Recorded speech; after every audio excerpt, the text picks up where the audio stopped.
Hormuz കടലിടുക്കിൽ സുരക്ഷയൊരുക്കാൻ NATO ഉൾപ്പെടെ സഖ്യരാജ്യങ്ങൾ വിസമ്മതിച്ചത് US president Donald ട്രംപിന് വലിയ തിരിച്ചടിയായി. ഇതിനു പിന്നാലെ ഇറാൻ യുദ്ധത്തിൽ പരിക്കേറ്റ യുഎസ് സൈനികരുടെ എണ്ണം 200 റിപ്പോർട്ടും പുറത്തുവന്നു.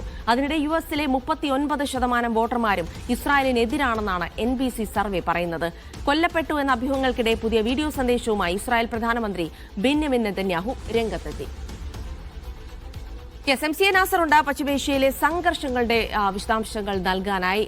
Nasar, good morning. ഇതിപ്പോൾ പശ്ചിമേഷ്യൻ സംഘർഷവുമായി ബന്ധപ്പെട്ട ധാരാളം അപ്ഡേറ്റുകൾ കൂടെ വരുന്നുണ്ട്. അതിൽ ഏറ്റവും പ്രധാനം ഈ ഹോർമുസ് കടലിടുക്ക് കേന്ദ്രീകരിച്ചുകൊണ്ട് അവിടെ സുരക്ഷയൊരുക്കാൻ വിവിധ രാജ്യങ്ങളെ ട്രംപ് ക്ഷണിച്ചിരുന്നു. പക്ഷേ പലരും വിമുഖത കാണിച്ച് ഈ ഒരു സംഘർഷത്തിൽ നേരിട്ട് പങ്കാളികളാകാൻ താല്പര്യമില്ലാതെ മാറി നിൽക്കുകയാണ്. അതിനെതിരെ ഭീഷണി ഉയർത്തുന്നുണ്ട് ട്രംപ്. മാത്രമല്ല, ട്രംപിന് തിരിച്ചടിയായ ഒരു സർവേ ഫലം കൂടി വരുന്നുണ്ട്. എന്തായാലും ഈ യുദ്ധത്തിൽ അതിലിപ്പോൾ ആക്രമണം തുടങ്ങിയതിനു ശേഷം ട്രംപിന് തിരിച്ചടിയും പൊള്ളലേൽക്കുന്നതുമാണ് നമ്മൾ നിരന്തരമായി കണ്ടുകൊണ്ടിരിക്കുന്നത്. തീർച്ചയായിട്ടും ട്രംപ് നേരത്തെ പ്രതീക്ഷിച്ചത് ഒരു 4 ദിവസത്തെ ആക്രമണം, അതിലോടുകൂടി ഒരു അധികാര കൈമാറ്റം ഇറാനിൽ നടക്കുന്നു. ആ രാഷ്ട്രീയ മാറ്റത്തോടുകൂടി വെനിസ്വേലയിൽ സംഭവിച്ചതിൻ്റെ ഒരു സമാനമായിട്ടുള്ള തുടർച്ച ഇറാനിലൂടെ സംഭവിക്കുമെന്ന് അദ്ദേഹത്തെ ആരൊക്കെയോ തെറ്റിദ്ധരിപ്പിച്ചതായിട്ട് വേണം വിലയിരുത്താൻ. പക്ഷെ തുടർന്നുള്ള നീക്കങ്ങളൊക്കെയും പാളുന്നതാണ് നമ്മൾ കാണുന്നത്. കാരണം ഏറ്റവും അവസാനം അദ്ദേഹം ഏറ്റവും കൂടുതൽ വിശ്വാസം അർപ്പിച്ചിരുന്നത് നാറ്റോ രാജ്യങ്ങളിലാണ്.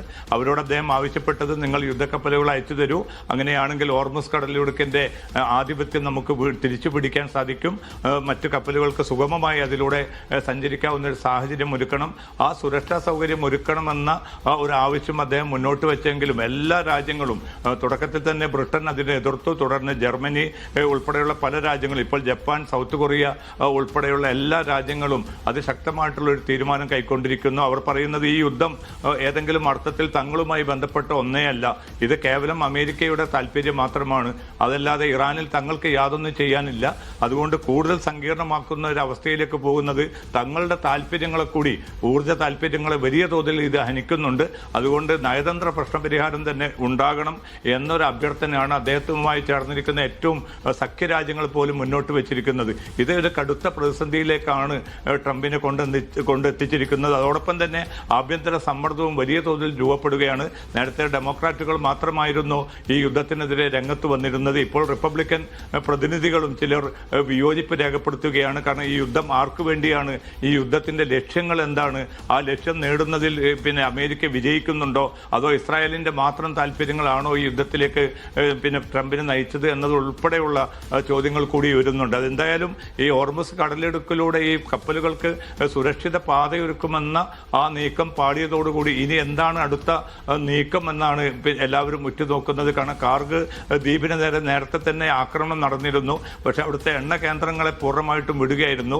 അവിടേക്ക് കൂടി ആക്രമണം വ്യാപിക്കുകയാണെങ്കിൽ അന്തർദേശീയ വിപണിയിൽ സാമ്പത്തിക താല്പര്യങ്ങളെ വളരെ പ്രതികൂലമായിട്ട് ബാധിക്കുമെന്ന കാര്യം ഉറപ്പാണ്. അതുകൊണ്ട് ഒരു നയതന്ത്ര പ്രശ്നപരിഹാരം തന്നെ വേണം എന്നൊരു അഭ്യർത്ഥനയാണ് ചൈനയും റഷ്യയും നേരത്തെ ഇക്കാര്യം ഉന്നയിച്ചിരുന്നു. ഇപ്പോൾ ഏറെക്കുറെ ട്രംപുമായിട്ട് ഏറ്റവും അടുത്ത് നിൽക്കുന്ന യൂറോപ്യൻ രാജ്യങ്ങളും ആ ആവശ്യം ഉന്നയിക്കുമ്പോൾ അത് എത്ര കണ്ട് നിരാകരിക്കാൻ ട്രംപിന് സാധിക്കുമെന്ന ചോദ്യം കൂടിയാണ് ഈ ഘട്ടത്തിൽ ബാക്കി നിൽക്കുന്നത്.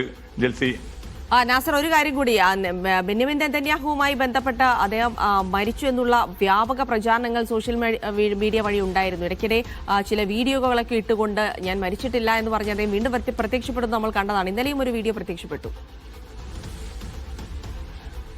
തീർച്ചയായിട്ടും. കാരണം പിന്നിട്ട് കുറേ ദിവസങ്ങളായി സമൂഹ മാധ്യമങ്ങളെ സംബന്ധിച്ചിടത്തോളം നെതന്യാഹു കൊല്ലപ്പെട്ടിരിക്കുന്നു, അദ്ദേഹം എന്തായാലും ഇസ്രായേലിലെ എന്ന കാര്യത്തിൽ വളരെ ആധികാരികമായിട്ടുള്ള ചില റിപ്പോർട്ടുകളും പല പടിഞ്ഞാറൻ മാധ്യമങ്ങളിൽ പോലും പുറത്തു വന്നിരുന്നു. പക്ഷെ അതിനെ പ്രതിരോധിക്കാൻ വേണ്ടി ഒരു AI വീഡിയോ സ്വഭാവത്തിലാണ് നേരത്തെ അദ്ദേഹം ഇറക്കിയ വീഡിയോ പോലും വിലയിരുത്തപ്പെട്ടത്. തുടർന്നാണ് ഇപ്പോൾ നിരന്തരമായിട്ട് ഇപ്പോൾ ഒരു കോഫി ഷോപ്പിൽ നിന്ന് 2 ദിവസം മുമ്പേ ഒരു വീഡിയോ പുറത്തിറക്കി. അതും വളരെ കൃത്രിമത്വം നിറഞ്ഞ ഒന്നും ഒരു AI സ്വഭാവത്തിലുള്ളതാണെന്ന് വിലയിരുത്തൽ വന്നു. അതിന് പിന്നാലെയാണ് ഇപ്പോൾ ഇറാനികളെ അഭിസംബോധന ചെയ്തുകൊണ്ട് മറ്റൊരു വീഡിയോ കൂടി നെതന്യാഹുവിൻ്റെതായിട്ട് ഇപ്പോൾ പുറത്തു വന്നിരിക്കുന്നത്. അദ്ദേഹം ആവശ്യപ്പെടുന്നത് ഇരുട്ടിൽ നിന്ന് വെളിച്ചത്തിലേക്ക് വരാനുള്ള സമയമായിരിക്കുന്നു എന്ന് പറഞ്ഞുകൊണ്ട് ഇറാനികൾ ഈ ദൗത്യം ഏറ്റെടുക്കണമെന്നാണ് ഇറാനികളോട് ഈ പുതിയ വീഡിയോയിലൂടെ നെതന്യാഹു ആവശ്യപ്പെടുന്നത്. എന്തായാലും ഈ വീഡിയോ സംബന്ധിച്ചും വ്യത്യസ്തമായിട്ടുള്ള അഭിപ്രായങ്ങളാണ് വിവിധ സമൂഹ മാധ്യമങ്ങളിൽ നിറഞ്ഞു വരുന്നത്. ശരി, സീന സാറാണ് വിവരങ്ങൾ നൽകിയത്. എന്തായാലും കൊല്ലപ്പെട്ടിട്ടില്ലെന്ന് കാണിക്കാനുള്ള വ്യഗ്രതയിലാണ് അവിടുത്തെ ബെന്യാമിൻ നെതന്യാഹു എന്ന് അറിയുന്നുണ്ട്. അതിനപ്പുറത്തേക്ക് പശ്ചിമേഷ്യൻ സംഘർഷം അതിങ്ങനെ അയവില്ലാതെ തുടരുകയാണ്. ഹോർമുസ് കടലിടുക്ക് കേന്ദ്രീകരിച്ചുകൊണ്ട് എട്ടാം ദിവസവും ഗൾഫ് മേഖലകളിൽ ഇറാന്റെ ആക്രമണം തുടരുന്നു. UAE-യിൽ പുലർച്ചെ ആക്രമണമുണ്ടായി.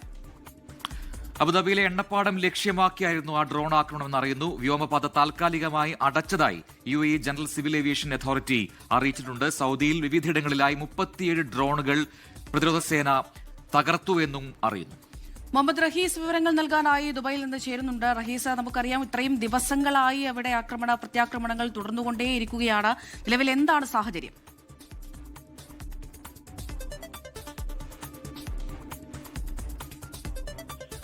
മുഹമ്മദ് റഹീസ് വിവരങ്ങൾ നൽകാനായി ചേരുന്നുണ്ട്. Rahees, good morning. എന്താണ് നിലവിൽ അവിടുത്തെ സാഹചര്യം? മോർണിംഗ് അമൃത. ഇവിടെ നിലവിൽ രാവിലെ UAE-യിൽ ആക്രമണം ഉണ്ടായിട്ടുണ്ട്. ഏതാണ്ട് 1 മണിക്കൂർ മുൻപും ഇറാന്റെ ആക്രമണങ്ങളെ ചെറുക്കുന്നതായി UAE-യിലെ വിവിധ അതോറിറ്റികൾ അറിയിച്ചിട്ടുണ്ട്. ദുബായ് മീഡിയ ഓഫീസ് അത് കൃത്യമായി തന്നെ സ്ഥിരീകരിക്കുകയും ചെയ്യുന്നുണ്ട്. ഏതാണ്ട് 1 മണിക്കൂർ മുൻപും ആക്രമണം ഉണ്ടായിട്ടുണ്ട്. അതിന് പിന്നാലെയാണ് താൽക്കാലികമായി ഭാഗികമായി UAE-യുടെ വ്യോമാതിർത്തി അടച്ചിടുന്നതായിട്ടുള്ള ഒരു അറിയിപ്പ് വരുന്നത്. അത് താൽക്കാലികമായിട്ടുള്ള ഒരു അടച്ചിടലാണ്, ഒപ്പം തന്നെ ഭാഗികമായ അടച്ചിടലാണ് എന്നുള്ള വിവരങ്ങളാണ് നിലവിൽ പുറത്തു വരുന്നത്. ചില ഏജൻസികളൊക്കെ അത് പൂർണ്ണമായും അടച്ചിട്ടിട്ടുണ്ട് എന്ന് പറയുന്നുണ്ട്. പക്ഷേ അതിനപ്പുറത്തേക്ക് ഔദ്യോഗികമായി സ്ഥിരീകരിക്കാൻ കഴിയുന്നത് ഇപ്പോഴും ഭാഗികമായിട്ടാണ് ഈ വ്യോമാതിർത്തി അടച്ചിട്ടിട്ടുള്ളത് എന്നുള്ളതാണ്. അപ്പോൾ ആ നിലയ്ക്ക് ഇന്നലെ രാവിലെ കാര്യമായ ആക്രമണം, അതിന്റെ അലയൊലികൾ, അതിന്റെ അപകടങ്ങൾ, തീപിടുത്തം ഒക്കെയും ദുബായ് എയർപോർട്ടിൽ ഉണ്ടായിരുന്നു. അപ്പോൾ അതിന്റെ ഒക്കെയും ഒരു മുൻകരുതൽ എന്നുള്ള രീതിയിലാണ് നിലവിൽ ഇപ്പോൾ എന്തായാലും ഈ വ്യോമാതിർത്തി ഭാഗികമായി താൽക്കാലികമായി അടച്ചിടാൻ തീരുമാനിച്ചിരിക്കുന്നത്. ഏതെങ്കിലും വിമാന സർവീസുകൾ, അതായത് ഇന്നലെ വൈകിട്ട് വന്ന പട്ടികയിൽ ഷെഡ്യൂൾ ചെയ്യപ്പെട്ട ഏതെങ്കിലും വിമാന സർവീസുകൾ റദ്ദാക്കിയതായിട്ടുള്ള വിവരമില്ല. സ്വാഭാവികമായിട്ടും വൈകി ആകും പല വിമാനങ്ങളും ടേക്ക് ഓഫ് ചെയ്യുക. ലാൻഡിങ്ങിനും വൈകൽ ഉണ്ടാകുമെന്നാണ് മനസ്സിലാകുന്നത്. ഭാഗികമായിട്ടുള്ള ഈ ഒരു വ്യോമാതിർത്തി അടച്ചിടുന്നതുമായി ബന്ധപ്പെട്ട് അത്തരത്തിൽ ഒരു ഇത് ലേറ്റ് ആകുന്ന ഫ്ലൈറ്റുകൾ താമസിച്ച് ലാൻഡ് ചെയ്യുകയും പുറപ്പെടുകയും ഒക്കെ ചെയ്യുന്ന ഒരു സാഹചര്യം ഉണ്ടാകും. പക്ഷേ ഏതെങ്കിലും ഒന്ന് ക്യാൻസൽ ആയിട്ടുള്ള വിവരമില്ല. എന്തായാലും UAE സംബന്ധിച്ചിടത്തോളം ആക്രമണം, കാര്യമായിട്ടുള്ള ആക്രമണം തന്നെ ചെറുക്കുന്നുണ്ട് എന്നുള്ള വിവരങ്ങളാണ് പുറത്തു വരുന്നത്. എവിടെയെങ്കിലും അവശിഷ്ടങ്ങൾ വീണതിന്റെ മറ്റൊന്നും വിവരങ്ങൾ കാര്യമായി വന്നിട്ടുമില്ല. അബുദാബിയിലെ എണ്ണപ്പാടത്ത് ഡ്രോൺ ആക്രമണം ഉണ്ടായിരുന്നു. അവിടെ ഷാ ഓയിൽ ഫീൽഡിൽ തീപിടുത്തമുണ്ടായി. ആർക്കും പരിക്കില്ല എന്ന് അധികൃതർ അറിയിച്ചിട്ടുണ്ട്. അപ്പോൾ UAE സംബന്ധിച്ചിടത്തോളം ഇതാണ് ആക്രമണ വാർത്തയുടെ വിവരങ്ങൾ. അതിനപ്പുറത്തേക്ക് UAE ഓൺലൈൻ ക്ലാസുകൾ തുടരുന്നതുമായി ബന്ധപ്പെട്ട് വിവരങ്ങൾ പുറത്തു വരുന്നുണ്ട്. അതായത് മാർച്ച് 22-ന് ശേഷം, ഇത് നേരത്തെ തന്നെ സ്പ്രിംഗ് അവധി നൽകിക്കൊണ്ട് കുട്ടികളെ സുരക്ഷിതരായി വീട്ടിലേക്ക് മാറ്റിയിരുന്നു. അപ്പോൾ വീട്ടിൽ തന്നെ കുട്ടികൾ ഇരിക്കുന്ന നിലയിലേക്ക്, വിദ്യാർത്ഥികൾ ഇരിക്കുന്ന നിലയിലേക്ക് കാര്യങ്ങൾ കൊണ്ടെത്തിച്ചിരുന്നു. പക്ഷേ അത് 22-ാം തീയതി പെരുന്നാൾ അവധി കഴിയുന്നതോടുകൂടി സ്പ്രിംഗ് അവധിയും അവസാനിക്കും. അത് 2 ആഴ്ച കൂടി ഓൺലൈൻ ക്ലാസുകൾ, അത് യൂണിവേഴ്സിറ്റികൾക്ക് ഉൾപ്പെടെ ബാധകമാണ്. നഴ്സറി മുതൽ യൂണിവേഴ്സിറ്റി വരെയുള്ള മുഴുവൻ വിദ്യാഭ്യാസ സ്ഥാപനങ്ങൾക്കും അവിടെ ഓൺലൈൻ ക്ലാസുകളിലേക്ക് മാറ്റാൻ തീരുമാനിച്ചിട്ടുണ്ട്. ഇതിപ്പോ ഈ സംഘർഷം തുടങ്ങിയതിന് ഒരു 18-ാം ദിവസമാണ്. ഈ കഴിഞ്ഞ ഒരു 2 ആഴ്ച മുൻപ്, അല്ലെങ്കിൽ ആദ്യത്തെ ഒരു 10 ദിവസം നോക്കുകയാണെങ്കിലാണ് ഈ പറയുന്നത് പോലെ വിമാന സർവീസുകളൊക്കെ റദ്ദാക്കുന്നതും ഒക്കെ നമ്മൾ കണ്ടത്. പക്ഷെ ഇന്നലെ നമ്മൾ അറിഞ്ഞത് അവിടത്തേക്കുള്ള ഒരു ആക്രമണം അത് തൊട്ടടുത്ത്, ഈ വിമാനത്താവളത്തിന് തൊട്ടടുത്ത് പതിക്കുന്നു. അതേ തുടർന്ന് താൽക്കാലികമായി അങ്ങോട്ടുള്ള പാത അടച്ചിടേണ്ട സാഹചര്യമുണ്ടായി. പിന്നീട് വിമാനങ്ങൾ വഴിതിരിച്ചു വിട്ടു. ഇങ്ങനെയുള്ള വാർത്തകൾ വന്നിരുന്നു. ഇന്നിപ്പോൾ ഇതാ വ്യോമപാത താൽക്കാലികമായി അടച്ചിടേണ്ട സാഹചര്യമുണ്ട് UAE-യിൽ കൂടി അറിയുന്നു. അപ്പോൾ വീണ്ടും അത്തരത്തിൽ പ്രശ്നങ്ങൾ കൂടുതൽ വഷളാവുകയാണോ? അതിൽ എങ്ങനെയാണ് ഭരണാധികാരികൾ ഇടപെടുന്നത്? പ്രജിന്, ഇന്നലെ പുലർച്ചയ്ക്ക് മുൻപ് വരെ ഈ ഏതാണ്ട് വിമാന സർവീസുകളൊക്കെ പൂർണ്ണ തോതിൽ ശരിയായി വരും എന്നുള്ളൊരു പ്രതീക്ഷയിൽ തന്നെയായിരുന്നു. ഈ 50%-ലധികം വിമാനങ്ങളും കൃത്യമായി തന്നെ പ്രവർത്തിക്കുന്ന നിലയിലേക്ക്, സർവീസുകൾ നടത്തുന്ന നിലയിലേക്കൊക്കെ എയർലൈൻസ് മാറിയിരുന്നു. പക്ഷേ ഇന്നലെ രാവിലെ ഉണ്ടായ ആക്രമണം സത്യത്തിൽ അപ്രതീക്ഷിതമായിട്ടുള്ള ഒന്നായിരുന്നു. ആ ആക്രമണം, അത് എയർപോർട്ട് പരിസരത്ത് ഡ്രോൺ പതിച്ചുണ്ടായ ആക്രമണം, അതിൽ തീപിടുത്തം എയർപോർട്ടിനുള്ളിൽ ഉണ്ടാകുന്നു. ഏതാണ്ട് പൂർണ്ണമായിട്ടും തീ അണച്ച് പ്രശ്നങ്ങൾ പരിഹരിച്ചത് അറിയുന്നത് ഇന്നലെ രാത്രിയോടുകൂടി മാത്രമാണ്. അപ്പോൾ ആ നിലയ്ക്ക് കാര്യങ്ങൾ കുറച്ചുകൂടിയൊക്കെ സങ്കീർണമാകുന്നു എന്ന് മനസ്സിലാക്കിയതിന് പിന്നാലെയാണ് ഈ നിയന്ത്രണങ്ങൾ കടുപ്പിക്കുന്നത് എന്ന് ഈ ഘട്ടത്തിൽ കരുതേണ്ടി വരും. ഇന്നലെ രാവിലെ ആക്രമണമുണ്ടായ സമയം അതിനൊരു 2 മണിക്കൂർ മുൻപ് ഒരു ഭാഗികമായി താൽക്കാലികമായി വ്യോമാതിർത്തി അടച്ചിടുക എന്നുള്ളൊരു ഉദ്ദേശത്തോടു കൂടിയിട്ടാണ് ഒരു പ്രിക്കോഷണറി മെഷർ എന്ന രീതിയിൽ തന്നെയാണ് ദുബായ് സിവിൽ അതോറിറ്റി ഏജൻസി ഒക്കെ നമ്മളെ അറിയിക്കുന്നത്. അത്തരത്തിലാണ് ജനറൽ സിവിൽ ഏവിയേഷൻ അതോറിറ്റിയുടെ അറിയിപ്പ് ആ നിലയ്ക്ക് തന്നെയാണ് വന്നിട്ടുള്ളത്. അപ്പോൾ ഈ എയർപോർട്ട് കേന്ദ്രീകരിച്ചുള്ള ആക്രമണം വീണ്ടും തുടരുന്നു എന്നുള്ളത് ഇറാൻ സമ്മർദ്ദം ശക്തമാക്കുന്നു, ആക്രമണം നിർത്താൻ യാതൊരു തരത്തിലും ഉദ്ദേശിക്കുന്നില്ല എന്നതിന്റെ ഒരു സൂചന കൂടിയാണ്.